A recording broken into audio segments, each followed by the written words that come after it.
প্রথমে এই ভিডিওটা দেখুন। তারা দুইজন একটা চকলেট বোমকে ড্যাগের ভিতর রেখে তারপর এটাকে পুকুরের ভিতর ছেড়ে দিছে যেন বোমটা দূরে গিয়ে ফাটে। তারপর তারা দুইজন কানে হাত দিয়ে অনেকক্ষণ অপেক্ষা করতেছে এটা ফাটার উদ্দেশ্যে, কিন্তু এটা ফাটার কোনো নামে নিতেছিল না। তারপর তার এক বন্ধু বলে, চল তো গিয়ে দেখে আসি এটা পারতেছে না কেন। তো যেই ভাবনা সেই কাজ। তারপর তারা দুইজন এটার কাছে গেল দেখার জন্য যে এটার সমস্যা কি, তা পারতেছে না কেন। তারপর একটা লাঠি দিয়ে 2-3টা টোকা দেয় ফাটে কিনা দেখার জন্য। তো যাই হোক, তারপরে এই ভিডিওটা দেখুন। এই মহিলাটি একটা বলের ভিতর মুরগা আটকিয়ে তার বন্ধুকে বলে, তুমি এখানে আসো, আমি একটা মুরগা ধরেছি, আমি যখন বলটা আলগি দিব তুমি তখন তাড়াতাড়ি করে মুরগিটা ধরে ফেলবে। তারপর মহিলাটি 1 2 3 বলে যখন বলটা আলগি দেয় তখন লোকটি মুরগিটা ধরতে গিয়ে দেখতে পায় কি এগুলো সব কাদা। তখন লোকটি বুঝতে পারে যে তাকে শেখা দেওয়া হয়েছে। তো যাই হোক, তারপরে এই ভিডিওটা দেখুন। এই মহিলাটি তেল নিয়ে বাড়ির উদ্দেশ্যে যাইতেছিল, তখন এই কাঁথা থেকে বেরিয়ে এসে একটা মহিলা তেলটাকে নিচে রেখে দেয়। মহিলাটি ভেবে নিছিল হয়তো তার কাছ থেকে তেলটা চুরি করার জন্য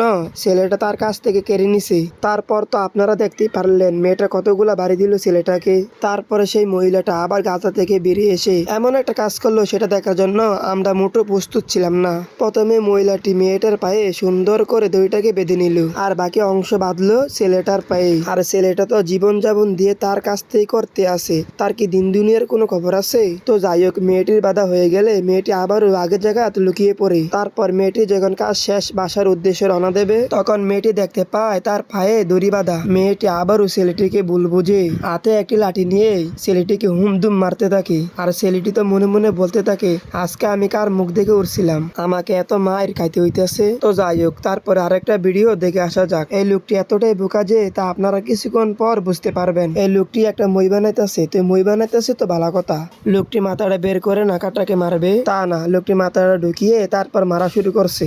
যখন একেবারে মইটাকে ঠিক করে ফেলছে তখন লোকটি বুঝতে পারে আয় হায়, তার মাথা তো আটকে গেছে মইয়ের ভিতর। তারপরে সেই বোকা লোক অনেকক্ষণ ধরে চেষ্টা করতেছে মাথাটাকে বের করার জন্য, কিন্তু পারতেছে না। তো যাই হোক, তারপরে এই লোকটি ফসলের কাজ করতে গেলে এতটাই গরম লাগে যে তার জন্য একবারে ফ্যান ফিট করে নিয়ে আইছে যেন পাখাটাকে লাগিয়ে আরামসে কাজ করতে পারে।